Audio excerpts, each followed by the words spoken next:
Assalamu alaikum warahmatullahi wabarakatuh. How you doing, brothers and sisters? My name is Preacher Moss. I'm the host of the SOS the Shout Out Show. Thank you for tuning in. Hope you're having a wonderful Tuesday. You know, I often look at news and current events, and I always, uh, being a person of faith, I'm not saying I'm the best person of faith, I'm a scholar, I'm perfect, I'm not. A lot of times I look at things in a contextual way, and you try to pick out what decisions people make that are positive, what decisions that people make that are negative. It's really easy to do because those positive and negative decisions are usually decided early in the process. When I say early in the process, it means that you can look at it and you can have a yay or nay in regards to what somebody's going to do. And what plays out after that is the outcome. Not so much a play out, it's just the outcome.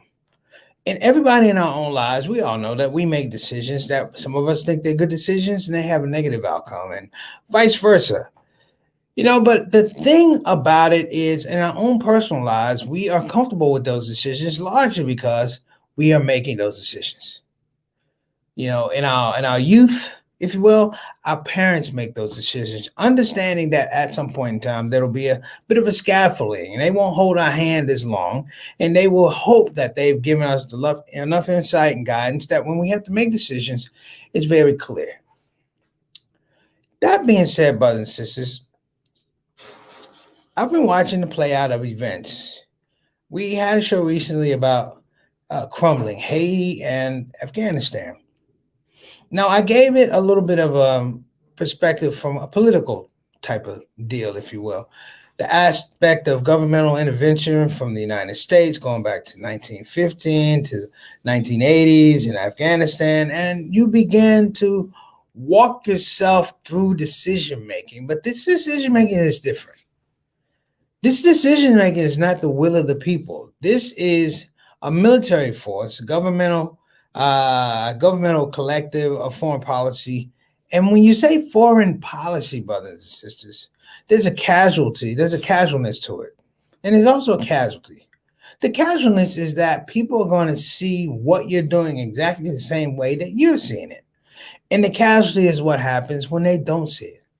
When you become the clear about that, people have other perspectives, people have other religions, people have other beliefs, people have experiences that define them in their own spaces more so than what you're going to do to define them. And it's not rocket science, right? This is not rocket science.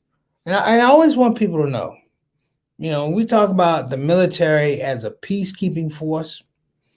Very few aspects of military service are peacekeeping unless it's national. The scope of it is that it's disruptive, not by nature of the fact that it is a military action. It's disruptive of the fact because it creates a cultural clash, a cultural imbalance. We look at these things and sometimes we forget.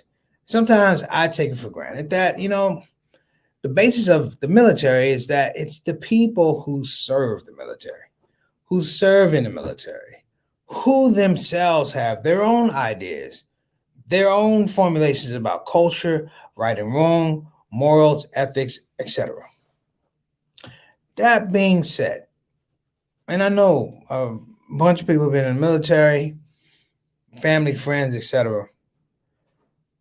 It's interesting because the people in the military even will tell you that there's some things that ethically don't jive with what they're being told to do, and sometimes it doesn't happen. It creates a conflict.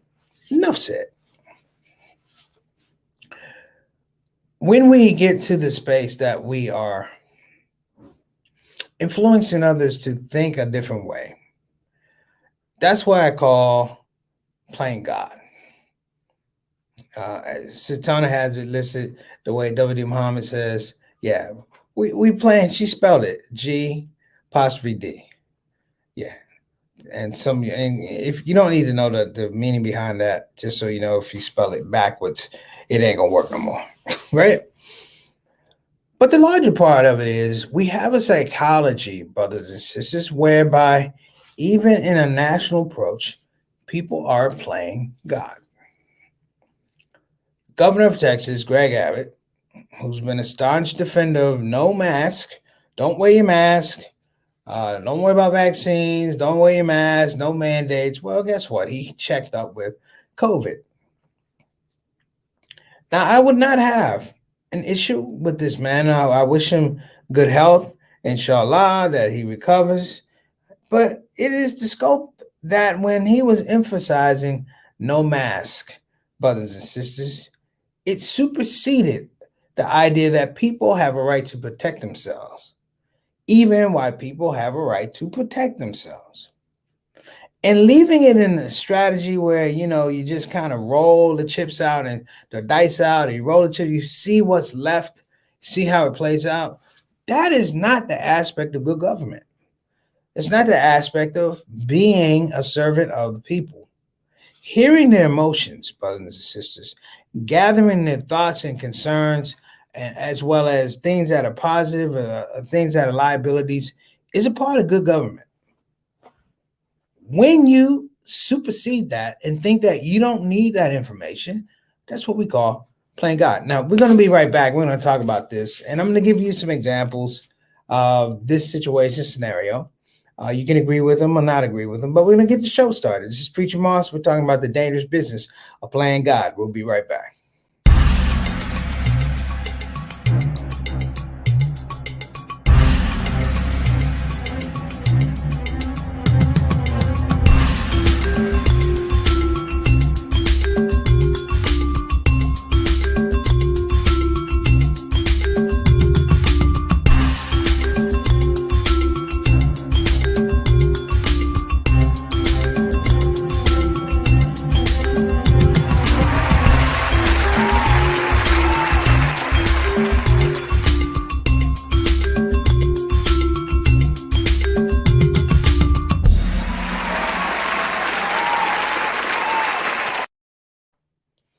And we're back, brothers and sisters. That's right. Preacher Monster, SOS, the Shout Out Show. Listen, if you're coming on the show for the first time, 3 things: share, subscribe, like, and look for that notification bell. Hit that joint, and we can let you know we're going to be getting new episodes of the SOS. We'll basically get a new episode every day because we're daily. I can talk about that later. Listen, if you want to be a part of the conversation, jump into the comment section. Let us know what you're talking about. You will affectionately get what's called the shout out. We appreciate anybody and everybody that comes on the platform. We only say keep it classy, brothers and sisters. We want to be known as a space where people can share their ideas. I'm not talking about marketplace of ideas, but I'm talking about a place you can come, share your ideas. And I'm not here to be judgmental. I'm not here to be judgmental. The reason why I'm not here to be judgmental is because being judgmental absolutely stinks, because you got to be consistent with it. So that being said, if you have something to say, jump in the comment section. Sister Satana is working the back. Shout out to Sister Satana. She will throw it up on the screen. We will discuss it. It will definitely be acknowledged, and we will keep the conversation going. All right. So let me tell you how this works. There's a group of people that come on the show all the time. They're the stars in the building, if you will, better known as the Shout Out Show family, the Shout Out Show soldiers. I'm going to bring them on. And, if you're watching the show, you're going to probably go, he sure doesn't know a lot about these people. That's because these people are very consistent and loyal supporters of the show. So I do know them. We have a relationship. And hopefully, if you get in the comment section, I'll have a relationship with you. Let's get started. First up, got Sister Ree. How you doing, Sister Ree? Hope you're feeling better. Sister Ree had a successful debut at Soulful Creations in Houston. Glad you know what? I was really, really happy for you. Sister Ree had this idea. She reached out, and I was wholeheartedly in favor of it. She's a great cook, comes up with some amazing cuisine. And just the energy, the spirit, and the courage to say, I have a product I'm going to take to the marketplace. God bless you, Sister Reed. Very happy for you, and continued success with Soulful Creations. All right. Next up, Brother Althoff. How you doing, Brother Althoff? Checking in all the way from Toronto. One of our fiercest and loyal people coming to the show, straight up, straight down in the midst of 6 o'clock. Always making it happen. Good to see you on the show, my brother. Wa alaikum assalam wa rahmatullahi wa barakatuh. May Allah continue to bless you and your family, especially because you're the Canadian ambassador to the show, making sure this thing works on this side of the border and that side of the border. We appreciate you, Brother Althoff. Thank you. And next up, Brother Eric Carter. Wa alaikum assalam wa rahmatullahi wa barakatuh. Brother Eric, thank you so much for coming on the show. Brother Eric, I have seen you on a couple episodes of the show, so let you know. You've been on the show more than 5 times. Brother Eric, I want to formally invite you to be a part of the Shout Out Show family, Shout Out Show soldiers. Big ups for Brother Eric. Big ups, Brother Eric. You can come in anytime you want to, brother. We will put you on because you're part of the collective, if you will. Hope you're having a blessed day and hope being a part of the Shadow Show family is something that you can bless us with your presence. All right. And I got my little brother. Can I say little brother? I know I say little brother all the time. He is Johnny L. Thomas. Forget what I say. He is Johnny L. Thomas, his own personality. To me, he's always going to be JT, my little brother. But for y'all, Johnny L. Thomas. JT, and man, guess what, brother? I'm coming your area, brother. So you didn't call me back last night. I'm just messing with you, but you didn't call me back last night. But it's all right, man. I'm gonna see you soon, brother. And we're gonna get some Giordano's pizza, inshallah. Good to see you, brother. Wa alaikum assalam wa barakatuh. Always a pleasure to see you on the show. Next up, how can we forget? Of course, Sister Satana, who's blasting the Permissible Laughter logo in gold. Thank you so much, Sister Satana. We appreciate that. It's looking good. Let's get rolling on this part of the show. The dangerous business of playing God. Now, it's easy, brothers and sisters, to approach this thing from a current events perspective, whether it's COVID and the Delta variant, whether it's the issues in Afghanistan, whether it's Haiti, whether it's foreign policy. But I find, brothers and sisters, the attitude and the initial, I want to say, push for folks to believe that they can somehow play God with other people's lives. I think it comes from a heightened level of insecurity. The scariest thing is to be in a room with a person that can't sit still or can't stop talking. Because I realized that having to sit still or not being able to speak, it unleashes a certain amount of insecurity. And what I mean by that is, and this is, I could be totally wrong, but I find that the people who want to play God generally are people who number one, don't know God. And number two, on balance, they're very miserable people. And you know that miserable people, they say that thing, miserable people, misery loves company. Well, I'm going to expand that, which is miserable people enjoy making people miserable. Let me say it again. Miserable people enjoy making people miserable. I would even suggest to you that the whole aspect of slavery was more so, other than this economic boost for the South as a revenue source, it was the idea, brothers and sisters, that at particular levels you could play God over people's lives.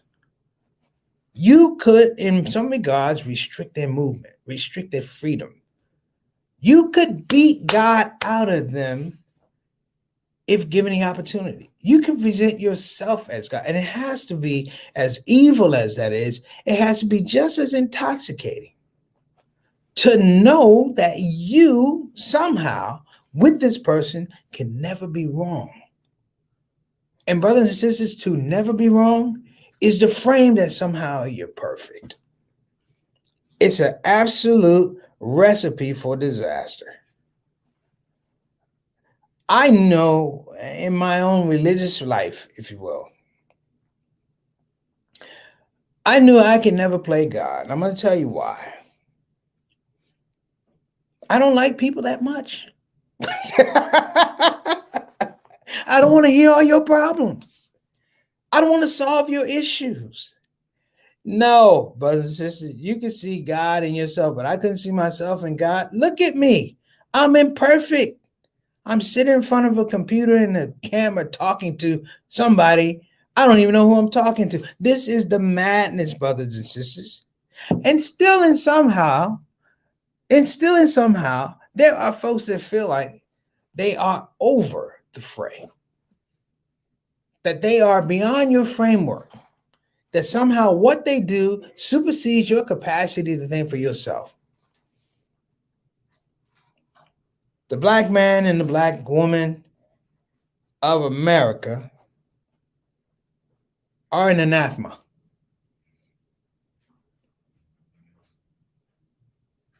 In a deep, dark situation, you somehow find yourself with people who are insane, who literally think that they control everything about you. It's sick. And I don't think I'm wrong for saying it. It's sick, and it still persists today. That while people can't have this physical thing on you, they created another layer called laws. And the laws are meant to remind you on a good day and a bad day that you are not in control of who you are. A twist of a law here, a twist of a law here, you could find yourself in violation of something. Think about this, brothers and sisters. As much as we claim freedom, people have found themselves in a situation where they can act as God by virtue of the fact that they can put out laws. I was talking to a good friend of mine. I said, I think in a week, if you go through a week's time, all of us is probably broken at least 10 laws. We've broken law at least 10 times. And people go, what do you mean? Just it might be driving, might be speeding, might be illegal turn, something you didn't do. And I'm saying these are not major, but I'm like, it could be made major.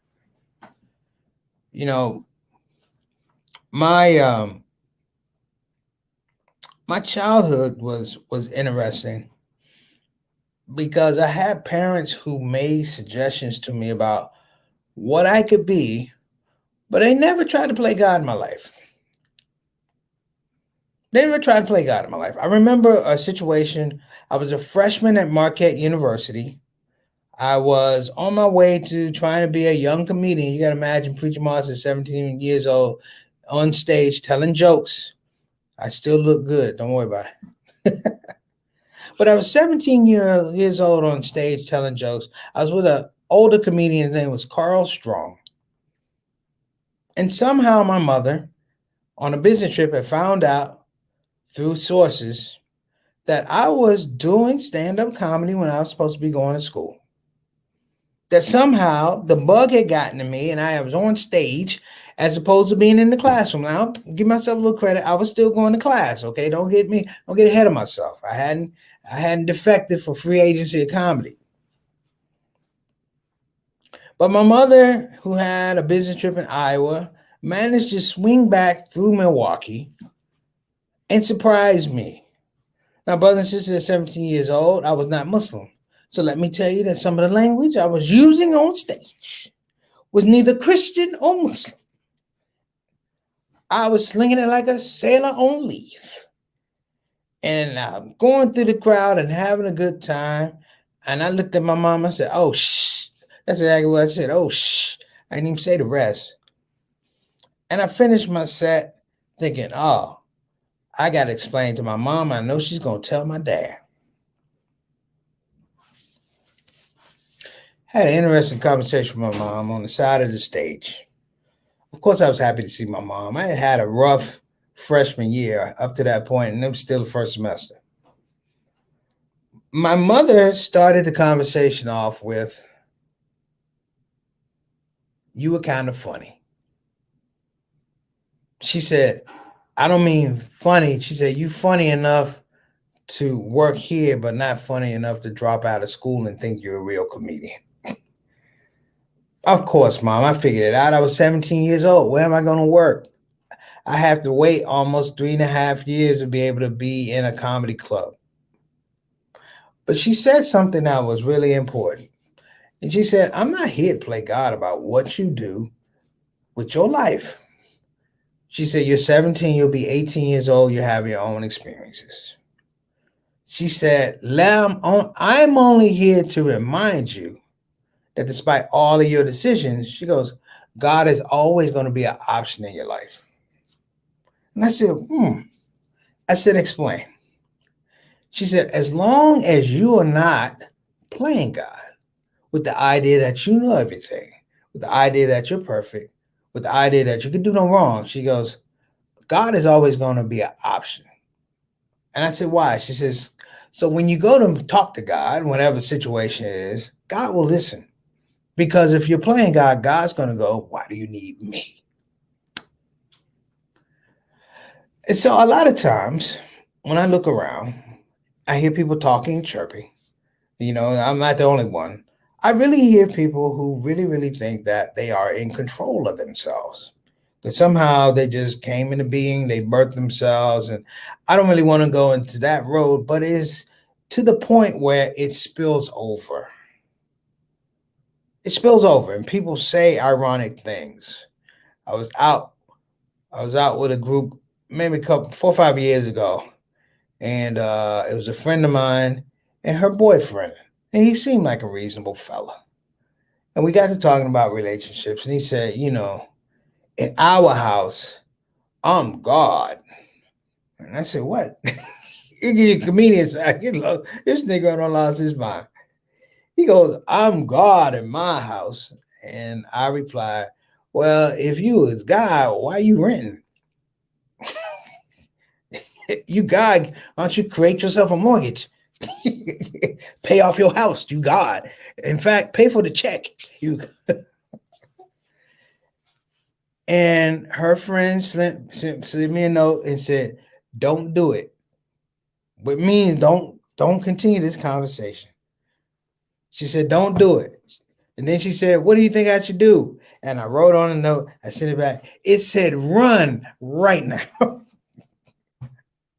Run right now. So what does this have to do with what we're talking about? I'm going to share with you a little bit more, if you will, that the aspect of the fall of Afghanistan, inclusive of Kabul, is the result of foreign intervention where people from outside of a culture find themselves in the culture and try to bend that culture to what they believe. They try to bend the culture to what they believe. And ultimately, it will never work. There's I think it's a documentary with Mikhail Gorbachev, who is 90 years old now, the former leader of the Soviet Union. He's 90 years old now. And he's lived to see this thing happen with the United States. And he commented, and I read. You know why I read? Because he went through the same thing in the 80s. When the Soviets invaded Afghanistan and then they wound up being kicked out, he said that the strategy was doomed from the start. And in his words, I read, the mistake is you can't give people a God who already have God. Does that make sense? You can't give people God when they already have God. And I really thought about that. Particularly African Americans, I think about that. I think about the slave ships and all of that. And I think of just the precision and the dedication to remain tied to a God that this oppressor was not giving you. The scope of maintaining religious text, religious integrity, religious practice, whereby it becomes the thing that separates you away from that oppressor. That theologies change. I talk about this probably not enough, but can you imagine, brothers and sisters, that you watch a person operate under this mandate where they continue to keep telling you that their God is sanctioned by God, like they just talked to God yesterday. And for the entirety of your slave history, you knew it wasn't correct. You never really gave it space. Some people say, hey, I believe in God, I believe in that's fine. But you didn't believe the way they believe. You didn't practice it the way they practiced. I didn't grow up Muslim. I grew up Christian, but I'm going to tell you about this type of Christianity. This type of Christianity taught me to serve God and not aspire to be God. Does that make sense? Serve, not be. And that reality goes back to what my mother was saying on the side of that stage at Marquette University in 1984. And it reinforced something for me at 17 years old that would carry me through my conversion to Islam, that I was always going to know my place with God. And it's only one or two places. Okay, so it's really on one or two places that you're going to be with God. Serving or not serving. That's it. Serving or not serving. In the line, the line of delineation is not big. That's following the rules, not following the rules. Obeying commandments, not obeying the commandments. I mean, we sin and things like that. So, we waffle. But in that space of waffling, brothers and sisters, you begin to understand aspects of gratitude, aspects of thankfulness, aspects of mercy and compassion, but also aspects of completeness. One of the scary things I saw with this Afghanistan thing was people running after U.S. officials and planes, thinking that they were going to save them, thinking that somehow, some way, that these people were going to find a true connection with God that they pretended to be, because they are not God, but they pretended to be, and in that space that they were going to do right by these people. Gorbachev had it right. Bush had it wrong. Obama had it wrong. Biden has it wrong. And when I say wrong, it is to let people, brothers and sisters, let people learn and establish who they serve. It's a very simple theorem. It's a very simple formula. But these are not simple times. So I'm not going to put out there like everybody should be doing it. No, I think for lack of a better word, it's just that you can't cloud care. You can't cloud clarity. Okay, you cannot cloud clarity. Things need to be in a certain position and structuring so that people can learn. The one thing about when folks play God, you don't learn anything about them other than the deficiencies. And the reason you learn the deficiencies is because they presented themselves as some prophetic or perfect example of what you should be doing. And it's only a perfect prophetic example of what you should be doing because it serves their purposes. Just like my man at the restaurant talking about, I'm God, and he renting. These are the inconsistencies, idiosyncrasies of these people who claim power over other folks. Now, clearly, I can say playing God because they can't be God. And I dip and dally in this space, if you will, because there are folks, brothers and sisters, who believe that their existence is clearly just their existence. So, okay, well, we got some people up. I'm sorry I've been talking. We got Fight the Power Word. Those convinced against their will are of the same opinion still. Dale Carnegie. I didn't know Dale Carnegie was a rapper. That's right. If you are convinced against their will, they're still of the same opinion still. I like that. Thank you, Fight the Power. Sister Rabina has chimed in.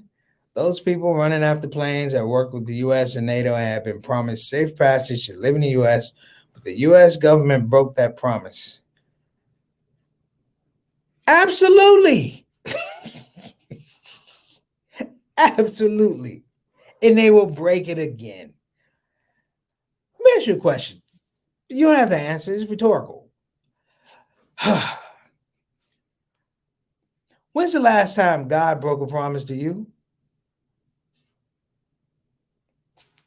I wait for it.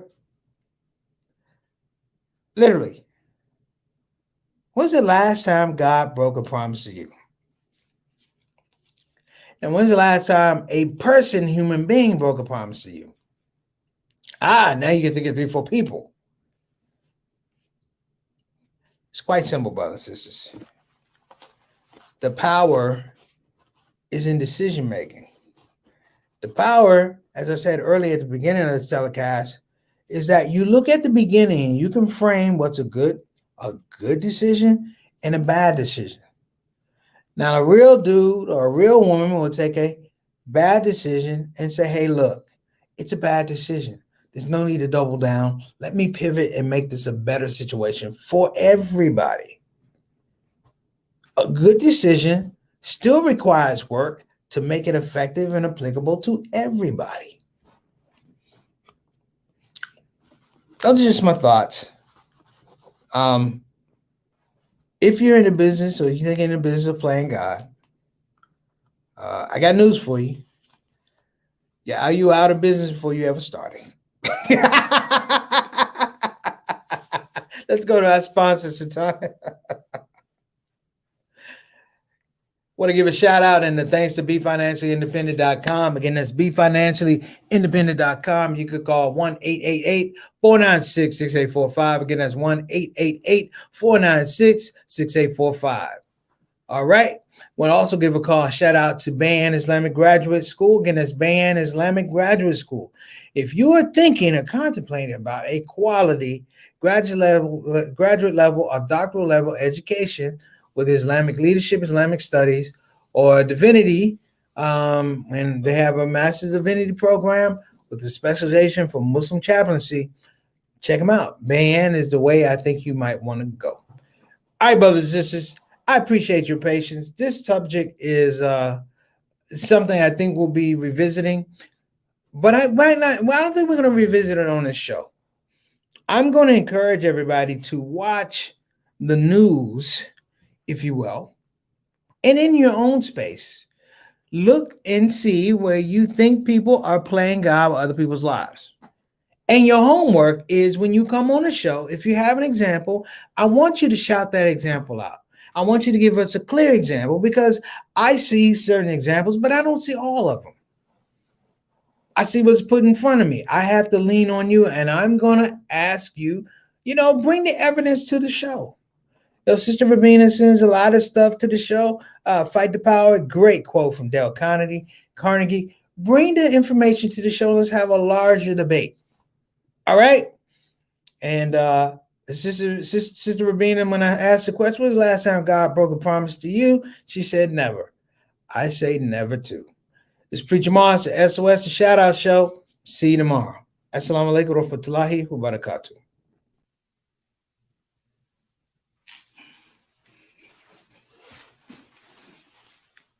Yo, assalamu alaikum. I'm Preacher Moss, comedian extraordinaire, but I like to add a new title to my name. I'm Professor Preacher Moss. You know why? Because I just graduated. Wait a minute. Let me get this out of here. This is it. Okay. I'm Professor Preacher Moss, and it's come through the courtesy and the blessing of the Muhammad Ali Scholarship, which came through Bayan Islamic Graduate School. Now, listen, I know a lot of you people are thinking, can I do it? Yes, you can do it. This is the part where I'm supposed to say, it's easy. It's not easy. Listen, it was easy to get this degree. Trump would be a mufti. I digress. Listen, though, for you brothers and sisters that are interested, go to bayanonline.org, and you could be like me. Put yourself in the picture for Islamic education. Wait a minute, there's a picture right there. Sound like everybody. Take care. Preach them off.